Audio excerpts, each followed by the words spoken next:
ಅವರು ಬಚ್ಚಿಟ್ಕೊಂಡಿದ್ದಂತಹ ಕಾಫಿ ಪುಡಿಯನ್ನ ನಿಮ್ಗೂ ಕೂಡ ಹಾಲಿಗೆ ಹಾಕಿ ಕೊಡ್ತಾ ಇದ್ರು, ಆವಾಗ ನಿಮ್ಗೆ ಗೊತ್ತಾಗಿಲ್ಲ? ನಾನೇ ಅದ್ರದ್ದು ಮೇನ್ ಡೀಲರ್ ಕಾಫಿದು, ನಾನೇ ಡಬ್ಬ ತಗೊಂಬಂದು ಕೊಡೋದು. ತುಂಬದ್ ಮಾತ್ರ ಅವ್ರು, ಯಾಕಂದ್ರೆ ಅದಕ್ಕೆ ಮುಂಚೆ ಸೀಬೇಕಾಗಿ ಆಪಲ್ ಕಸ್ಬಿಟ್ಟು ಅಣ್ಣನ ಹತ್ರ ಬೈಸ್ಕೊಂಡಿರ್ತೀವಿ. ನಾನು ಸಾಥ್ ಕೊಡ್ತೀನಿ, ಈ ಕೇಸಲ್ಲಿ ನಾನಿಲ್ಲ ಅಂತೇಳಿ. ಅದ್ರ ಕೇಸಲ್ಲಿ ಬಂದ್ರೆ ಕ್ಯಾಮ್ರಾಗ್ ಬಂದೇ ಬರುತ್ತೆ. ಅಂದ್ರೆ ಅದು ಸುಮ್ನೆ ಆಟಕ್ಕೆ ಅಂತ ಆಡಿದ, ಅಥವಾ ನೀವು ನಿಮ್ಮ ಒಂದು ಇಲ್ಲ ಮ್ಯಾಮ್ ಅಲ್ಲಿ ಒಂದು 4-5 ಜನ ಕಾಫಿ ಪ್ರಿಯರು ಮ್ಯಾಮ್, ಮೆಂಟ್ಲುಗಳು ನಾವು ಕಾಫಿಗೆ. ನಾನು ಭಯಂಕರ ಕಾಫಿ ಪ್ರಿಯ, ಅವರು ಎಲ್ಲ ಏನಾದ್ರೂ ಪರವಾಗಿಲ್ಲ ಅಂದ್ಬಿಟ್ಟು ಕದ್ದಿದ್ದೆ ಮ್ಯಾಮ್ ಅದು. ಓಕೆ ಸರ್, ಇನ್ನ ಅಲ್ಲಿ ಬಿಗ್ ಬಾಸ್ ಮನೆಯಲ್ಲಿ ನಿಮ್ಗೆ ಪ್ರಾಮಾಣಿಕ ಅಂತ ಅನ್ಸೋರು ಯಾರು ಸರ್? ಚಂದ್ರಣ್ಣ.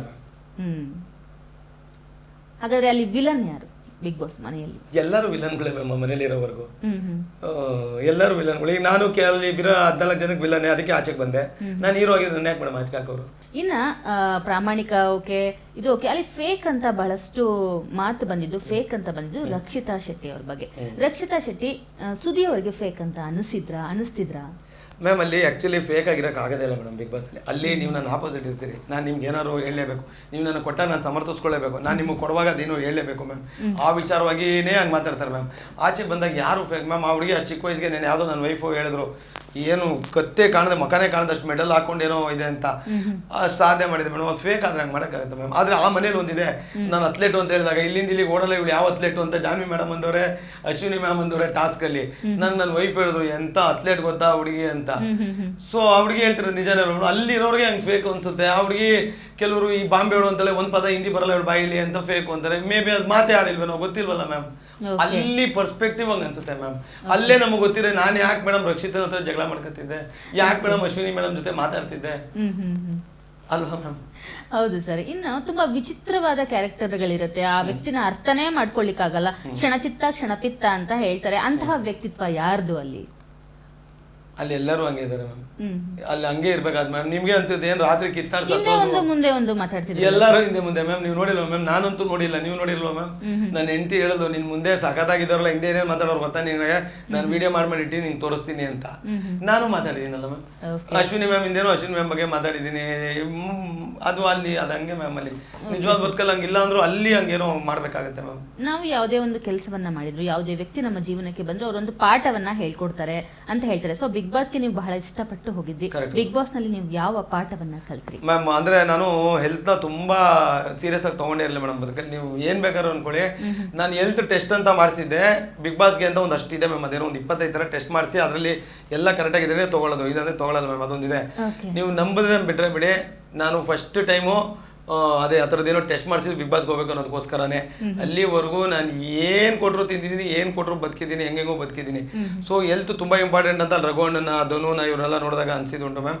ಆ ಕೇರ್ಲೆಸ್ಸಲ್ಲೇ ನಾನು ಎಲ್ಲ ಮುರ್ಕೊಂಡಿರೋದು, ಏನೇನೋ ಮಾಡ್ತೀನಿ ಹಂಗೆ ಹಿಂಗೆ ಅಂತ ಎದ್ದು ಬಿದ್ದು ಎಲ್ಲಂದ್ರೂ ತಿಂತಿದ್ದೆ, ಏನು ಕೊಟ್ಟರು ತಿಂತಿದ್ದೆ.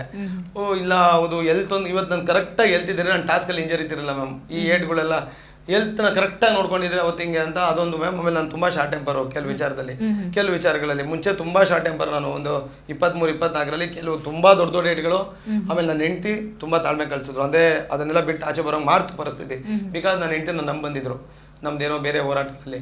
ಅವಳಿಗೋಸ್ಕರನೇ ತುಂಬ ರೀಟ್ ಆಗಿದ್ದು. ಆಮೇಲೆ ಒಂದಷ್ಟು ಬೆಂಡತ್ತಿ ಒಂದಷ್ಟು ದಾರಿ ಲವ್ ಮ್ಯಾರೇಜ್ ಆಗಿದ್ದೀನಿ ಅಂತ ಹೇಳಿದ್ರಿ. ಲವ್ ಮ್ಯಾರೇಜ್ ಆದ್ಮೇಲೆ ಬೆಂಡತ್ಲೇಬೇಕಲ್ಲ? ಖಂಡಿತ ಮ್ಯಾಮ್. ಯಾಕಂದ್ರೆ ಎಲ್ಲರೂ ಬಿಟ್ಟು ಬಂದಿದ್ರು ಮ್ಯಾಮ್, ನಾನು ಸರಿಪಡಿಸ್ಕೊಳ್ಬೇಕು. ಹಂಗೆ ಇನ್ನೊಂದಷ್ಟು ಅದರಲ್ಲಿ ತಪ್ಪುಗಳಿತ್ತು ಮ್ಯಾಮ್, ಅದನ್ನೆಲ್ಲ ಮಾಡಬಾರ್ದು ಅನ್ನೋದು ಅನ್ಕೊಂಡು ಬಂದಿದ್ದೀನಿ. ಹೆಲ್ತ್ ತುಂಬಾ ಇಂಪಾರ್ಟೆಂಟು ಅನ್ನೋದು ಒಂದು ತಲೆಯಲ್ಲಿದೆ. ಇದೊಂದು ತುಂಬಾ ಸೀರಿಯಸ್ ಆಗಿ ಶಾರ್ಟ್ ಟೆಂಪರ್ ಅಂತ ಹೇಳಿದ್ರಿ. ತಾಳ್ಮೆ ಪಾಠವನ್ನ ಕಲಿಸ್ತಾ ಬಿಗ್ ಬಾಸ್ ಮೇಡಮ್? ಸಿನಿಮಾನೇ ಯಾವತ್ತೂ ಕಲಿಸ್ಬಿಟ್ಟಿತ್ತು ಮ್ಯಾಮ್ ನನಗೆ. ನಾನು ಸಿನಿಮಾ ಬರೋಕ್ ಮುಂಚೆನೆ ಬೇರೆ ಥರದ್ದಿದ್ದವನು. ಸಿನಿಮಾ ನಿಮ್ಗೆ ಎಷ್ಟು ಚೆನ್ನಾಗಿ ಹೇಳಿದ್ವಿ ಮ್ಯಾಮ್. ಈಗ ಒಂದು ಸಿಂಪಲ್ ಅದಕ್ಕೊಂದು ಎಕ್ಸಾಂಪಲ್ ಹೇಳ್ತೀನಿ ಮ್ಯಾಮ್. ಈಗ ಏನೋ ತಪ್ಪಿರ್ತವೆ, ನಿಮ್ಗೆ ತಪ್ಪೇ ಇರಲ್ಲ ಅಂತ ಇಟ್ಕೊಳ್ಳಿ ಮ್ಯಾಮ್. ನಿಮ್ಗೆ ಯಾರೋ ಒಬ್ರು ಗಾಡಿ ಗುದ್ದುಬಿಟ್ರು ಅಂತ ಇಟ್ಕೊಳ್ಳಿ ಮ್ಯಾಮ್. ಈಗ ನಿಮ್ಗೆ ಗುದ್ದಿದ್ರು ಅಂತ ಇಟ್ಕೊಳ್ಳಿ, ಎಲ್ಲರ ಪರಿಸ್ಥಿತಿಲಿ ಆಗುತ್ತಲ್ಲ ಮ್ಯಾಮ್. ಏನೋ ತಪ್ಪಾಗಿ ನೀವೇ ಗುದ್ಬಿಟ್ಟು ನಿಮ್ಮದೇ ತಪ್ಪಿರೋ ಏನೋ ಮಾತಾಡ್ಬಿಟ್ರಿ ಅಂತ ಇಟ್ಕೊಳ್ಳಿ ಮೇಡಮ್.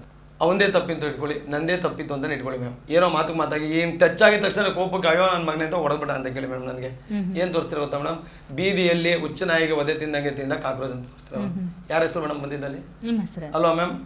ಸೊ ಈ ಥರದ್ದಿರೋ ಸಿಚುವೇಶನಲ್ಲಿ ಸಿನಿಮಾ ಹೆಂಗೆ ಕಲಿಸುತ್ತೆ ಅಂದರೆ, ಗುದ್ದೋದು ಬೇಡ, ಗುದಿಸ್ಕೊಳ್ಳೋದು ಬೇಡ, ಅನ್ನೋದು ಬೇಡ, ಅನ್ನಿಸ್ಕೊಳ್ಳೋದು ಬೇಡ. ಹೋದ್ರೆ ತಾನೇ ಇದಾಗುತ್ತೆ. ಅಕಸ್ಮಾತ್ ನಂಗೆ ಟೆಚ್ಚಲ್ಲಿ ಆಗಿದೆ ಮ್ಯಾಮ್, ಇಮಿಡಿಯೇಟಾಗಿ ಹೇಳಿದು ಸರ್ 10,000 ಅಲ್ಲ 15,000 ಖರ್ಚಾಗಲಿ, ನಾನು ಮಾಡ್ಕೊಡ್ತೀನಿ, ಒಂದು ಮಾತು ಬೈಬೇಡಿ ಸರ್, ಬೇಕಂತ ಟಚ್ ಮಾಡಿದ್ದಲ್ಲ ಸರ್ ಅಂತ. ಇದೇ ನಾನು ಸಿನಿಮಾ ಬರೋಕ್ಕೆ ಮುಂಚೆ ಅವ್ನು ನನ್ನ ಹತ್ರ 5 ರೂಪಾಯಿ ಇಸ್ಕೊಳಕ್ಕಾಯ್ತಿಲ್ಲ ಮೇಡಮ್. ನಾನು ತಪ್ಪಿಲ್ಲ ಅಂದರೆ ಎಲ್ಲಿ ತನಕ ಹೋಯ್ತೆ ಹೋಗು ಅಂತ. ಎಲ್ಲಿ ಎಷ್ಟು ಆಗುತ್ತೆ ಇದಿರುತ್ತೆ ಮೇಡಮ್ ಒಂದು. ಹಂಗಾಗಿ ಸಿನಿಮಾನೇ ಒಂದಷ್ಟು ಕಳಿಸಿತ್ತು ಮ್ಯಾಮ್, ಅದಾದ್ಮೇಲೆ ಬಿಗ್ ಬಾಸ್ ಇನ್ನೂ ಒಂದಷ್ಟು ಕಳಿಸಿದೆ ಮ್ಯಾಮ್. ಓಕೆ ಸರ್, ನೀವು ಮಾಡಿದಂತಹ ಸಾಧನೆಗಳ ಫಲವಾಗಿನೇ ನೀವು ಬಿಗ್ ಬಾಸ್ಗೆ ಹೋಗಿದ್ದು. ಇಷ್ಟು ದಿನ ಸಾಧನೆ ಗೊತ್ತಿಲ್ಲ ಮ್ಯಾಮ್, ಕೆಲಸಗಳು ಮಾಡಿದ್ದೀನಿ ಮ್ಯಾಮ್. ಸಾಧನೆ ತುಂಬಾ ದೊಡ್ಡ ಮಟ್ಟದ್ದು. ಸುಮ್ಮನೆ ಯಾರನ್ನು ಕರ್ಕೊಂಡೋಗಿ ಸರ್ ಬಿಗ್ ಬಾಸ್ಗೆ ಕೂರ್ಸೋದಿಲ್ಲ, ಅದೊಂದು ರಿಯಾಲಿಟಿ ಶೋ. ಸೊ ನಿಮ್ಮ ಸಾಧನೆಯನ್ನ ಗುರುತಿಸಿ ನಿಮ್ಮ ಒಂದು ಸ್ವಂತ ಟ್ಯಾಲೆಂಟ್ ಇಂದಾನೆ ನೀವು ಬಿಗ್ ಬಾಸ್ಗೆ ಹೋಗಿದ್ದು. ಇಷ್ಟು ದಿನಗಳ ಸುದ್ದಿ ಜೀವನ ಒಂದಾದ್ರೆ ಬಿಗ್ ಬಾಸ್ ಇಂದ ಹೊರಬಂದ ಸುದ್ದಿ ಜೀವನ ತುಂಬಾ ಮೈಲೇಜ್ ಇದೆ ಅನ್ಸುತ್ತೆ. ಒಳ್ಳೆ ಅವಕಾಶಗಳು ಯಾವ ತರ ಸಿಗ್ಬೋದು ಅನ್ನೋ ಒಂದು ಐಡಿಯಾ ಇದೆ ಮ್ಯಾಮ್. ನೋಡಿ, ಅಂದರೆ ಸಾಧನೆ ನಾನು ಒಪ್ಕೊಳ್ಳೋದಿಲ್ಲ ಮ್ಯಾಮ್, ನಾನು ಕೆಲಸ ಮಾಡಿದ್ದೀನಿ ಅಷ್ಟೇ ಮ್ಯಾಮ್. ಸಾಧನೆ ಎಲ್ಲ ದೊಡ್ಡವ್ರು ಮಾಡಿರೋದು ಮ್ಯಾಮ್. ಆಮೇಲೆ ನಿಮ್ಮ ಇಂಡಿವಿಜುವಲ್ ಸಾಧನೆ ಅಂತ ಅಂದ್ರಲ್ಲ ಮ್ಯಾಮ್, ನೀವು ಒಬ್ಬ ಸೂಪರ್ ಸ್ಟಾರ್ ಮಗ ಆದ್ರೂ ನಿಮ್ಮ ಇಂಡಿವಿಜುವಲ್ ಕೆಲಸ ಇಲ್ಲ ಅಂದರೆ ಅವ್ರ ತಂದೆ ಸೂಪರ್ ಸ್ಟಾರ್ ಅಂತ ನಿಮ್ಮ ಸೂಪರ್ ಸ್ಟಾರ್ ಮೇಡಮ್. ಅದು ನಿಮ್ಮ ಇಂಡಿವಿಜುವಲ್ ಸಾಧನೆ. ನಿಮ್ಮ ಆದಿ ಸುಲಭ ಇರ್ಬೋದು, ಏಕ್ದಮ್ ಹೀರೋ ಆಗ್ಬೋದು. ನಿಮ್ಮ ಇಂಡಿವಿಜುವಲ್ ಸಾಧನೆ ಇಲ್ಲದೆ ನೀವು ಸೂಪರ್ ಸ್ಟಾರ್ ಮಗ ಅನ್ನೋದಕ್ಕೆ ಆ ಥರದ್ದೇ ಕೆಲಸ ಮಾಡ್ಕೊಂಬಂದೆ ಮ್ಯಾಮ್. ಆಮೇಲೆ ನನಗೆ ಮುಂಚೆಯಿಂದನೂ ಸಿನಿಮಾ ಸಖತ್ತಾಗಿ ಸಾಕಿದೆ ಮ್ಯಾಮ್, ಕಾಪಾಡಿದೆ. ನನ್ಗೆ ಈಗಲೂ ಹಳೆದೇ ಬ್ಯಾಲೆನ್ಸ್ 10 ಸಿನಿಮಾ ಏನೋ ಇದೆ ಮ್ಯಾಮ್. ಎಷ್ಟು ವರ್ಷಗಳ ಜರ್ನಿ ಸರ್ ಸಿನಿಮಾದಲ್ಲಿ? ಮ್ಯಾಮ್, ನಾನು ಆರ್ಟ್ ಡಿಪಾರ್ಟ್ಮೆಂಟಲ್ಲಿ ತುಂಬ ವರ್ಷಗಳಿಂದ ಕೆಲಸ ಮಾಡ್ತಾ ಇದ್ದೀನಿ. ನಂದೊಂದು ಹಳೆ ಫೋಟೋ ನೀವು ನೋಡಿರ್ಬೋದು. ಈಗ ಬಿಗ್ ಬಾಸ್ ಹೋದ ವಿಟಿಯಲ್ಲಿ ಇದೆ, ಒಂದು ಚಿಕ್ಕ ಹುಡುಗನಲ್ಲಿ ನಿಂತಿದ್ದೀನಿ, ಉತ್ತರ ಧ್ರುವದಿಂದ ದಕ್ಷಿಣ ಧ್ರುವಕ್ಕೂ ಅಂತ. ನನಗೆ 16 ವರ್ಷ, 98 ಏನೋ ಇರ್ಬೋದು ಅನ್ಸೋದು. ಅವಾಗಿಂದಾನು ಸಿನಿಮಾದಲ್ಲಿ ಕೆಲಸ ಮಾಡಿದೆ. ಆದರೆ ಉತ್ತರ ಧ್ರುವದಿಂದ ದಕ್ಷಿಣ ಧ್ರುವಕ್ಕೂ ಸೈನಿಕ ಅಂತದೆಲ್ಲ ವಾಲ್ ಪೇಂಟಿಂಗ್ ಇದೆ.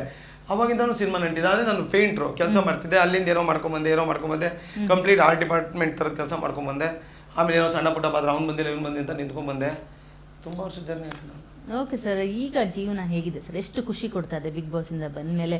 ನೀವು ತುಂಬಾ ಜನ, ಯಾಕಂದ್ರೆ ಸಿನಿಮಾ ಅಂದ್ರೆ ಕೆಲವೊಂದು ಪ್ರೇಕ್ಷಕ ವರ್ಗ ಮಾತ್ರ ಇರುತ್ತೆ ಸಿನಿಮಾನ ನೋಡುವಂಥವ್ರು. ಆದ್ರೆ ಕಿರುತೆರೆಯಲ್ಲಿ ಬರುವಂತಹ ಬಿಗ್ ಬಾಸ್ ಅನ್ನೋದು ಇಡೀ ಕರ್ನಾಟಕದ ಮನಗಳನ್ನ ಹೊಕ್ಕುವಂತಹ ಒಂದು ರಿಯಾಲಿಟಿ ಶೋ.